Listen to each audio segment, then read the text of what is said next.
Hello students, welcome to my channel.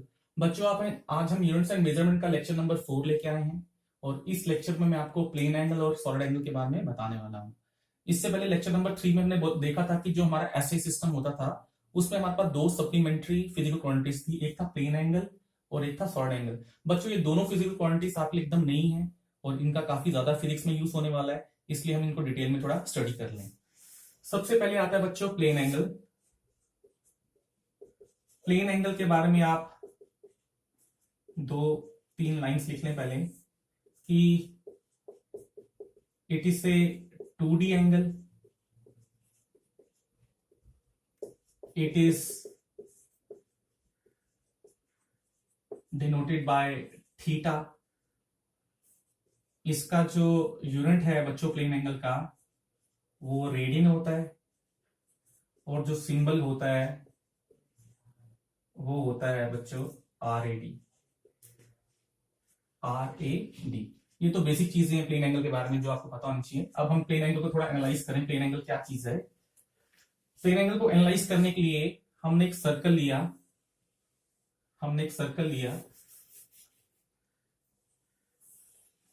और centre ले लिया इसका। यहां पे कोई पार्टिकल है जो after some time it move from point A to B। Particle move कर रहा है from point A to B across the length L और यहां पे कोई ऑब्जर्वर है, जो कि इस पार्टिकल की मूवमेंट को ऑब्जर्व कर रहा है। तो ये जो length of arc respect to centre या रिस्पेक्ट टू ऑब्जर्वर जो एंगल बना रहा है, this is called plane angle. यही होता है बच्चों आपका प्लेन एंगल। प्लेन एंगल की डेफिनेशन क्या आ गई? It is a 2D angle made by an arc length to the center of circle। ये वो 2D एंगल है जो आर्क बनाएगी to the centre of the circle. This is called plane angle. यही आपका प्लेन एंगल होता है बच्चों। और हम इस प्लेन एंगल को डिफाइन कैसे करते हैं? इसका मैथमेटिकल डेफिनेशन है L/R। L क्या आ गया? लेंथ ऑफ एन आर्क आ गया बच्चों, और R आ गया radius of circle. This is radius of circle. और इसका जो यूनिट होगा वो क्या होगा? RAD। प्लेन एंगल का जो यूनिट होता है बच्चों वो रेडियन होता है, हमें पता है। ठीक है। अब जैसे मान लो मास का यूनिट होता है 1 kg। ठीक है, आपको पता है 1 kg कितना होता है। लेंथ का यूनिट होता है मीटर, आपको पता है 1 मीटर कितना होता है। टाइम का यूनिट होता है सेकंड, आपको पता है 1 सेकंड कितना होता है। वैसे ही आपको पता होना चाहिए 1 रेडियन कितना एंगल होता है।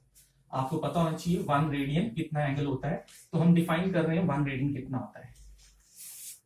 Define 1 radian. मान लो ये सर्कल है और ये रेडियस है, ये लेंथ ऑफ आर्क है और ये एंगल है।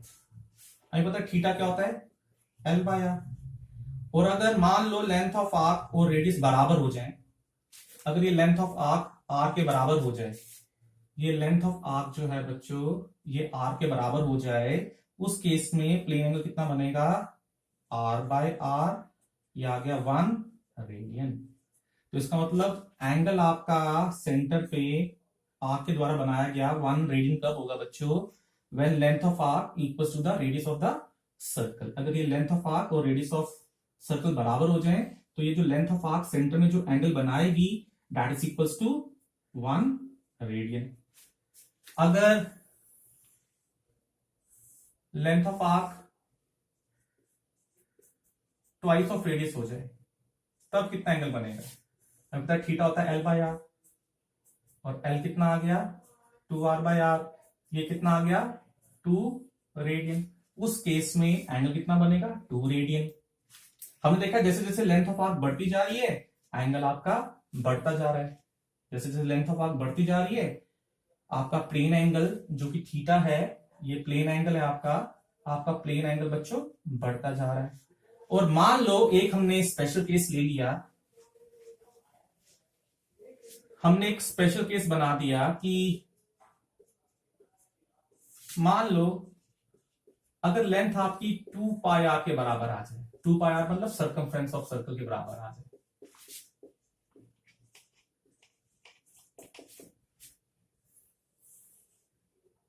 हमें पता जब लेंथ इतनी थी, यहां पे कुछ प्लेन एंगल बन रहा है, लेंथ बढ़ गई, अब यहां तक प्लेन एंगल और बढ़ गया, लेंथ और बढ़ गई, प्लेन एंगल और बढ़ गया। अगर हम इस लेंथ को सर्कमफ्रेंस के बराबर मान लें तो प्लेन एंगल कितना आ जाएगा, ये आ जाएगा। तो उस केस में लेंथ बाय आर का फॉर्मूला क्या बनेगा, 2 पाई आर बाय आर, ये आ गया 2 पाई रेडियन। उस केस में हमारा प्लेन एंगल क्या बनेगा, 2 पाई रेडियन। कब, जब हमारी length of arc circumference of circle के बराबर हो जाए। लेकिन हमने पहले सीखा है कि अगर ये एंगल हम लेते हैं, कितना होता है ये एंगल, 360 डिग्री होता है। हमें पता है ये एंगल एंटी क्लॉकवाइज में हम ट्रेस कर रहे हैं, ये एंगल सर्कल में कितना बनेगा, 360 डिग्री। अब डिग्री क्या है, यूनिट है बच्चों, किसका, एंगल का। रेडियन क्या है, यूनिट है, किसका, एंगल का। और जैसे 1 किलोमीटर आपका 1000 ग्राम के बराबर होता है, ग्राम भी यूनिट है, किलोमीटर भी यूनिट है, किसका, मास। 1000 मीटर के बराबर होता है, मीटर किसका यूनिट है, लेंथ का। किलोमीटर किसका यूनिट है, लेंथ का। वैसे ही बच्चों यहां पे हमने देखा कि ये जो 2 पाई रेडियन होगा आपका, जो 2 पाई रेडियन होगा वो आपका 360 डिग्री के बराबर होता है। ये भी एंगल है, ये भी एंगल है। ये प्लेन एंगल की फॉर्मेट में हमने रेडियन के फॉर्म में यूनिट लिखा है, और यहाँ पे हमने यूनिट किसके फॉर्मेट में लिखा है, डिग्री के फॉर्मेट में लिखा है। तो हमने यहाँ पे ये समझा कि 2 पाई रेडियन जो होता है बच्चों, वो आपका 360 डिग्री के बराबर होता है। ठीक है बच्चों, तो यहाँ पे हमने कंक्लूजन निकाला कि जो 2 पाई रेडियन होगा वही आपका 360 डिग्री के बराबर होता है। तो यहां से 1 रेडियन कितना आ गया, 360 बाय 2 पाई, ये डिग्री में रख लेना। ठीक है बच्चों, तो यहाँ पे पाई की वैल्यू तो आपको पता है 22/7 होती है। तो ये आपका रेडियन और डिग्री का। बच्चों रेडियन के आने से हमें हमारी कैलकुलेशन में थोड़ी सी कन्विंस हो जाएगा, हम थोड़ा सा कन्वीनियंट वे में कैलकुलेशन को कर पाएंगे। देखें अब यहां पे अगर हम बात करें कि ये अगर सर्कल है और ये सेंटर है और ये लेंथ ऑफ आर्क है और ये आपका प्लेन एंगल बन रहा है थीटा, ये लेंथ ऑफ आर्क है L और ये रेडियस है R। इस केस में अगर मैं ये पार्ट लूं लेंथ का L1 और अगर ये रेडियस लूं R1, उस केस में भी प्लेन एंगल कितना बन रहा है, थीटा। तो यहां पे हमने देखा जो थीटा होगा वो L1/R1 L/R का रेशियो जो होगा वो सेम होगा। लेकिन जैसे जैसे सर्कमफ्रेंस के लॉन्ग अगर लेंथ बढ़ेगी तभी आपका प्लेन एंगल बढ़ेगा। लेकिन इस सेक्टर में आपका लेंथ जैसे जैसे कम हो रहा है, रेडियस कम हो रहा है, प्लेन एंगल चेंज नहीं हो रहा है। ये भी आपने ध्यान रखना है कंसेप्ट। अब एक इंपॉर्टेंट नोट आप ध्यान रखेंगे, हमें पता है कि प्लेन एंगल होता है L/R रेडियन में। हाँ, तो यहां से हम लेंथ ऑफ आर्क भी निकाल सकते हैं। लेंथ ऑफ एन आर्क क्या होगा बच्चों, लेंथ ऑफ आर्क होगा थीटा इंटू आर। जब भी हम फिजिक्स में ये फॉर्मूला यूज करेंगे या ये फॉर्मूला यूज करेंगे, एक बात का आपने हमेशा ध्यान रखना है, this theta should be in radian.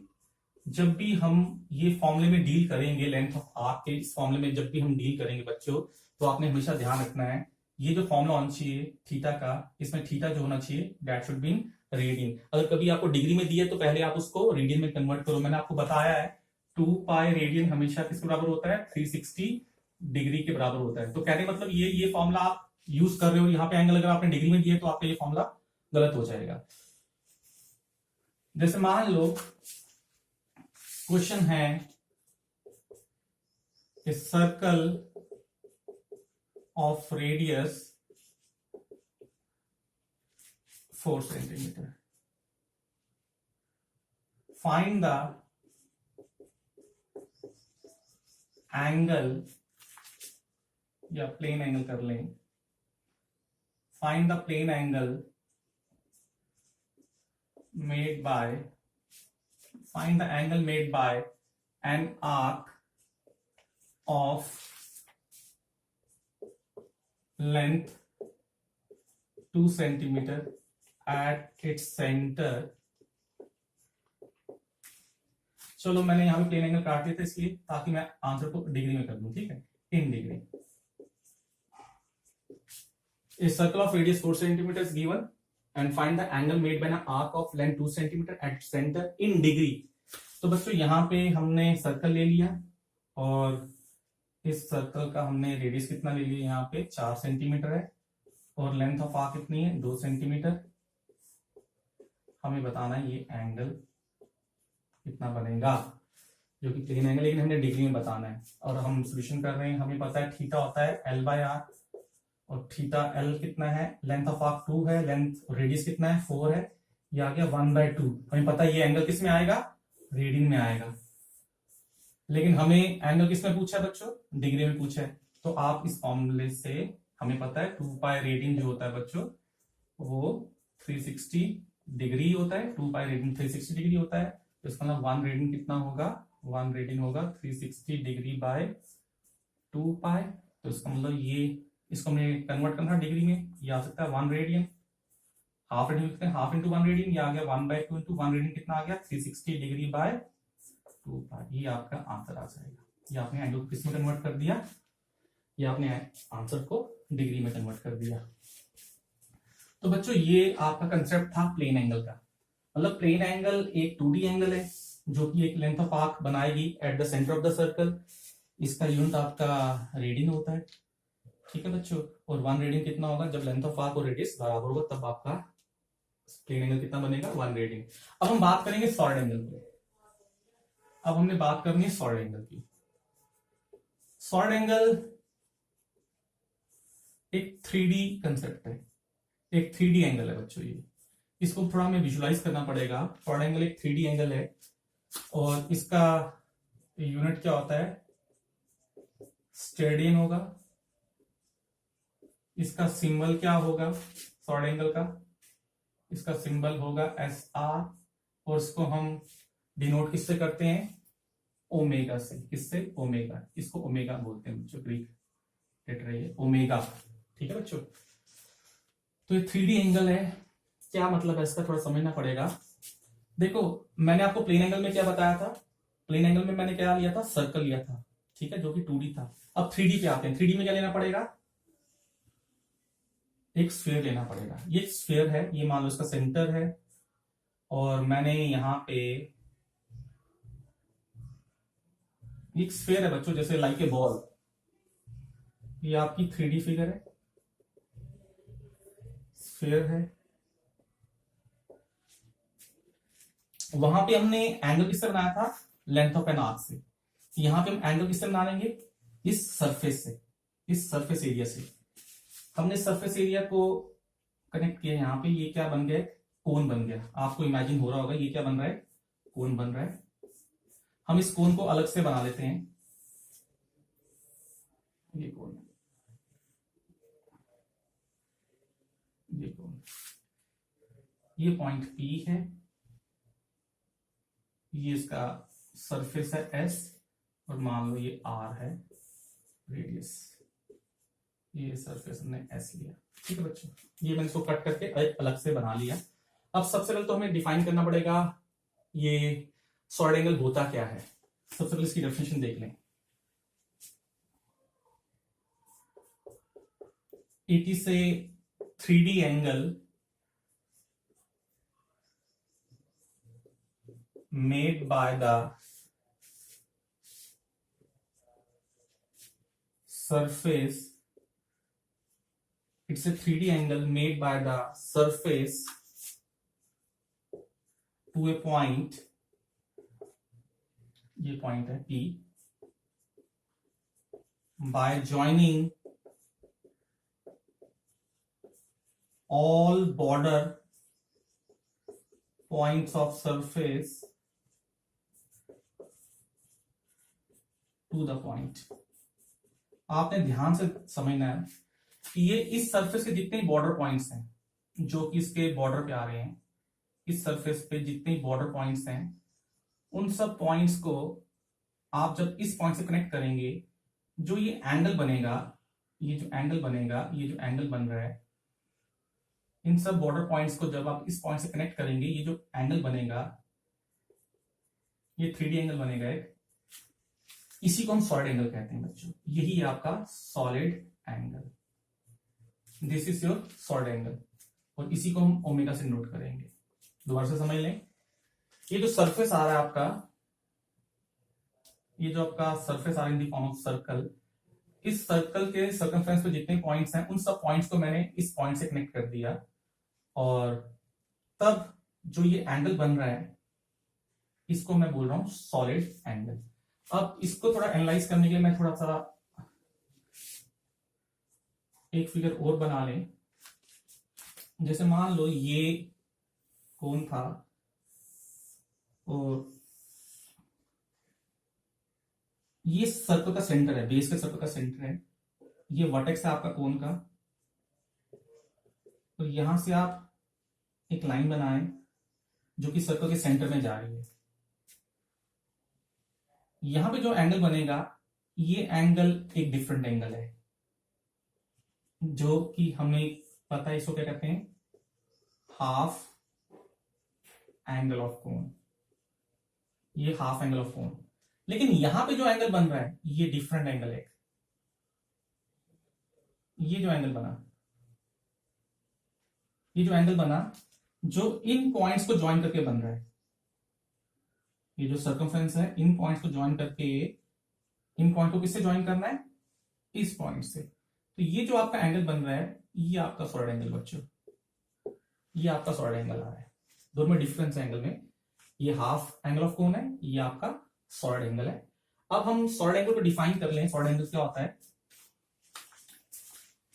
हमने सॉलिड एंगल को डिफाइन किया कि सॉलिड एंगल क्या होता है। अब हम इसका थोड़ा मैथमेटिकल डेफिनेशन दे दें। सॉलिड एंगल को हम डिफाइन करेंगे, देखो इसको याद करने का तरीका क्या है। हमने यहां पे देखा था प्लेन एंगल में क्या था, L/R, प्लेन एंगल को बनाता था लेंथ। सॉलिड एंगल को बनाएगा एरिया। सॉलिड एंगल ये सरफेस एरिया बनाएगा। तो यहां पे लेंथ था, यहां पे आएगा एरिया, यहां पे R था, यहां पे R का स्क्वायर आएगा, यहां पे R का स्क्वायर आएगा। ये फॉर्मूला बनेगा सॉलिड एंगल का। और सॉलिड एंगल आपका ये आ गया एरिया बाय R स्क्वायर, और उसका यूनिट लगा दें आगे स्टेडियन। ये आपकी डेफिनेशन बनी सॉलिड एंगल की, मैथमेटिकल डेफिनेशन बनी सॉलिड एंगल की। अब हम डिफाइन करेंगे वन स्टेडियन कितना होगा। अगर हमने देखना है कि सॉलिड एंगल, मान लीजिए सरफेस एरिया बना रहा है, इस पॉइंट पे सॉलिड एंगल कितना बना रहा है, इतने स्टेडियन बना रहा है। अब हमें पता होगा कि वन स्टेडियन कितना होगा। वन स्टेडियन क्या होगा, मान लो अगर रेडियस आपका 5 सेंटीमीटर है और एरिया आपका 25 सेंटीमीटर स्क्वायर है बेस का, उस केस में देखते हैं सॉलिड एंगल क्या होगा। ये आ गया 25 और 5 का स्क्वायर वो भी 25, तो ये 1 स्टेडियन आ गया। तो आपका सॉलिड एंगल इस पॉइंट पे इस एरिया के द्वारा 1 स्टेडियन का तब होगा बच्चों जब area of the base R square के बराबर होगा। जब एरिया ऑफ द बेस और R स्क्वायर आपका बराबर होगा तब आपका एंगल, सॉलिड एंगल कितना बनेगा, 1 स्टेडियन बनेगा बच्चों। यहां पे आपने एक बात और ध्यान रखनी है कि आपका सॉलिड एंगल और हाफ एंगल ऑफ कोण में क्या रिलेशन होता है। Relation between solid angle and half angle of कोण, इसमें क्या रिलेशन होता है बच्चों।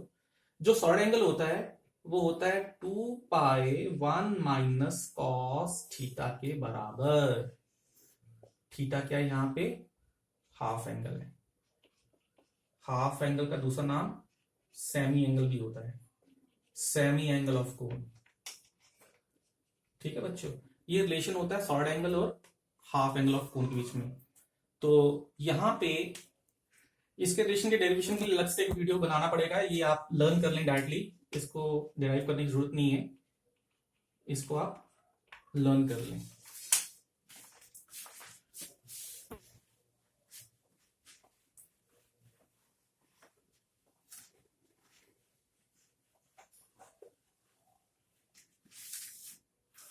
अब आप यहां पे ध्यान दें कि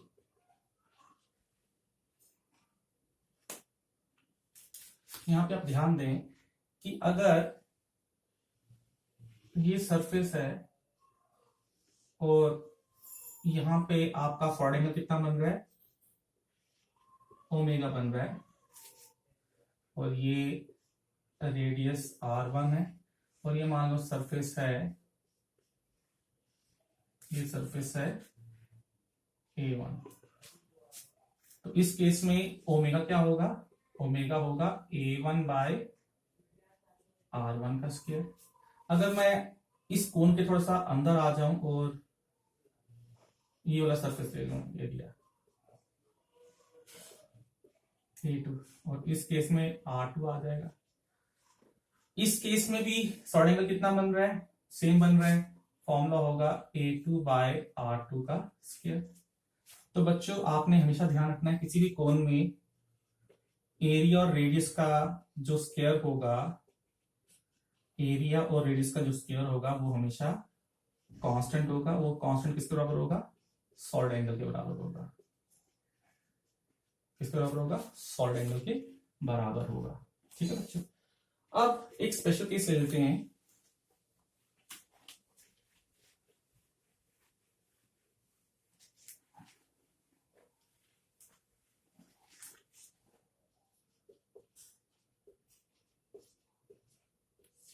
स्पेशल केस ये है कि अगर हमने जैसे ये स्फीयर लिया, यहां पे सेंटर लिया था, ये कोण काटा था,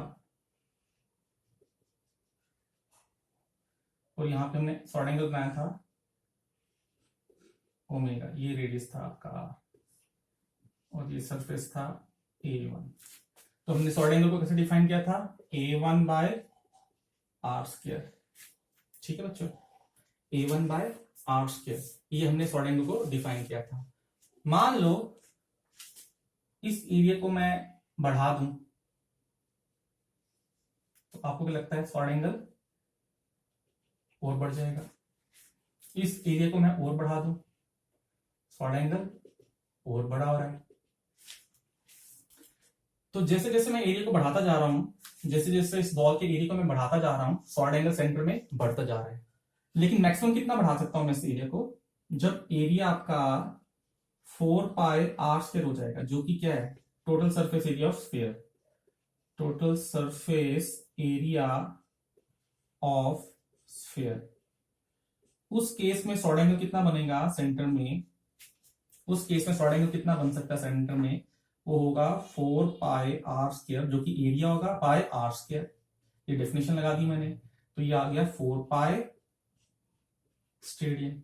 कहने मतलब ये है कि कोई भी स्फेरिकल ऑब्जेक्ट जो है सेंटर में 4 पाई स्टेडियम से ज्यादा सॉलिड एंगल नहीं बना सकता। ठीक है बच्चों, कोई भी आपका स्फेरिकल ऑब्जेक्ट सेंटर में अपने सरफेस की वजह से 4 पाई स्टेडियम से ज्यादा सॉलिड एंगल नहीं बना सकता, ये भी आपको समझ होनी चाहिए। अब हम सॉलिड एंगल पे न्यूमेरिकल देख लेते हैं। न्यूमेरिकल ये है कि consider a bulb of power 100 what. हमने एक बल्ब ले लिया जिसकी पावर कितनी 100 वॉट है, फिक्स्ड एट ए पॉइंट। हमें बताना है find the power pass on through a hole in a wall of radius 3 centimetre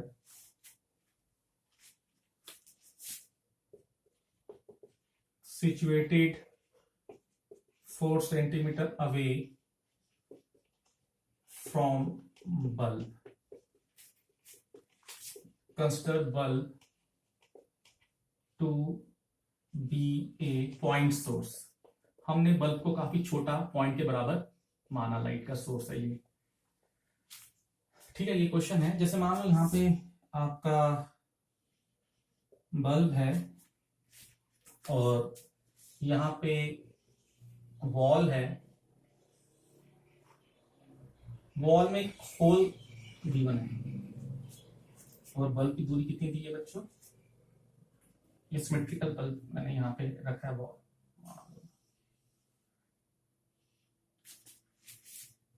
दूरी दी है हमें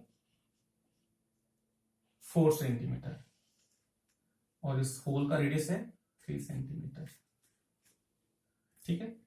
अब ये जो सरफेस है बच्चों, ये जो आपका सर्कल का सरफेस है, ये कोई ना कोई तो यहां पे सॉर्ड एंगल बना रहा होगा, कोई ना कोई तो सॉर्ड एंगल यहां पे बना रहा होगा। अगर ये सर्कल बड़ा होता जाए, अगर ये सर्कल बड़ा होता जाए और पूरा स्फीयर कवर करता जाए, जैसे जैसे ये बल्ब से जो लाइट है ये स्फेरिकल सिमेट्री में निकल रही है, अगर मैं इस सर्कल को बड़ा करता जाऊं तो ये मैक्सिमम कितना एंगल बना सकता है? 4 पाई का। ये मैक्सिमम कितना एंगल बना सकता है? 4 पाई, जो कि मैंने आपको पहले बताया। लेकिन क्योंकि ये छोटा एक सरफेस है, ये कितना सॉर्ड एंगल यहाँ पे बना रहा है? मान लो ये सॉर्ड एंगल बना रहा है ओमेगा स्टेडियन, ये हमें पता नहीं है। और यहाँ पे ये इसका हाफ एंगल कितना गिवन है कोण का? थीटा, ठीक है बच्चों।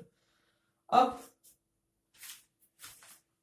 अगर ये सरफेस बड़ा होता जाएगा तो मैक्सिमम पावर यहां से पास हो जाएगी, लेकिन अभी पावर मैक्सिमम पास नहीं हो रही बल्ब की, क्योंकि ये वॉल क्या कर रहा है? उसको ब्लॉक कर रहा है। ये ब्लॉकेज है एक तरह का, मैक्सिमम पावर तो पास ही नहीं हो रही। अगर ये ब्लॉकेज नहीं होती, ये सर्कल बड़ा होता जाता है और मैक्सिमम कितना बन सकता था? 4 पाई स्टेडियन बन सकता था यहाँ पे सॉर्ड एंगल मैक्सिमम। और 4 पाई स्टेडियन के कॉरस्पॉन्डिंग, 4 पाई स्टेडियन के कॉरस्पॉन्डिंग पावर कितनी मीट हो जाती? हमें पता है पावर कितनी मीट हो जाती? 100 की 100 वॉट, क्योंकि तब तो पूरी पावर इमिट हो जाती। लेकिन अभी पूरी पावर इमिट नहीं हो सकती, क्योंकि यहाँ पे सरफेस कंप्लीट नहीं है। यहाँ पे सरफेस का एक छोटा सा हिस्सा है जो कि सॉर्ड एंगल कितना बना रहा है? ओमेगा स्टेडियन। 4 पाई स्टेडियन नहीं बना रहा है बच्चों। तो 4 पाई स्टेडियन अगर होता तो पावर इमिट होती 100, तो 1 स्टेडियन के कॉरस्पॉन्डिंग कितनी पावर इमिट होगी? 100 बाय 4 पाई वॉट। तो ओमेगा स्टेडियन के कॉरस्पॉन्डिंग कितनी हो सकती है पावर पास, जो कि हमसे यही पूछा है कि कितनी पावर पास हो सकती है होल की वजह से, इस होल में से कितनी पावर पास हो सकती है। तो वो कितनी होगी? 100 by 4 pi into omega state, 100 by 4 pi into omega, ठीक है। इतनी पावर, इतने वॉट की पावर आगे पास हो सकती है। अब अगर हम इसको एनालाइज करें कितनी पावर पास होगी, हमने वो कैलकुलेट कर लिया, कितना? 100 बाय 4 पाई इंटू ओमेगा, कितना वॉट पावर पास हो रहा है इस ओमेगा के कॉरस्पॉन्डिंग जितना हो सकता है। लेकिन ओमेगा तो हमें गिवन ही नहीं है। मैंने आपको बताया था ओमेगा आपका सॉर्ड एंगल है, this is your half angle of cone. और ओमेगा और हाफ एंगल के बीच में एक फॉर्मूला होता है, ओमेगा और हाफ एंगल के बीच में एक फॉर्मूला होता है, मैंने आपको बताया, वो होता है 2 पाई 1 माइनस कॉस थीटा, ठीक है बच्चों। ये मैंने आपको फॉर्मूला बताया था, ये आपका कट गया, ये आ गया 100 by 2 into 1 minus cos theta, तो ये आपका 50 आ गया, 50 1 माइनस कॉस थीटा। अब आप कॉस थीटा की वैल्यू यहां से पुट कर लें, ये कितना है? 4, ये कितना है? 3, this is 3, this is 4 and this is 5। तो आप कॉस थीटा की वैल्यू यहां पुट कर लें, 50 1 माइनस 4 बाय 5, ये आ गया 50 1 बाय 5, ये कितना आ गया? 10। मतलब इस केस में इस होल से इस बल्ब की 10 वाट पावर ही क्रॉस कर पाएगी। हालांकि बल्ब कितने वाट का है? 100 वाट का, बाकी पावर जो है वो क्या हो रही है? ब्लॉकेज हो रही है। तो ये बेसिकली हमने सॉर्ड एंगल का कंसेप्ट बताया कि सॉर्ड एंगल क्या चीज है और कहाँ पे सॉर्ड एंगल का काफी ज्यादा यूज है बच्चों। आगे हम इलेक्ट्रिक फ्लक्स पढ़ेंगे, मैग्नेटिक फ्लक्स पढ़ेंगे, गॉस थ्योरम पढ़ेंगे, वहां पे हमारा ये सॉर्ड एंगल काफी ज्यादा यूज होता है। फोटोमेट्री में काफी ज्यादा यूज होता है सॉर्ड एंगल। तो आपको सॉर्ड एंगल का बेसिक आइडिया होना चाहिए। सॉर्ड एंगल एक 3D एंगल है जो कि कोई सरफेस बनाएगा एट ए पॉइंट पे। इसको डिनोट किया जाता है ओमेगा से। इसका यूनिट क्या है? स्टेरेडियन है। SR इसका सिंबल है। वैसे ही आपका प्लेन एंगल है। प्लेन एंगल और सॉर्ड एंगल के बीच में हल्का सा एक जल्दी से डिफरेंस लिख लें दोनों में। ये प्लेन है, ये सॉलिड है। ये आपका 2D एंगल है, ये आपका 3D एंगल है। This is made by length of an arc and this is made by surface.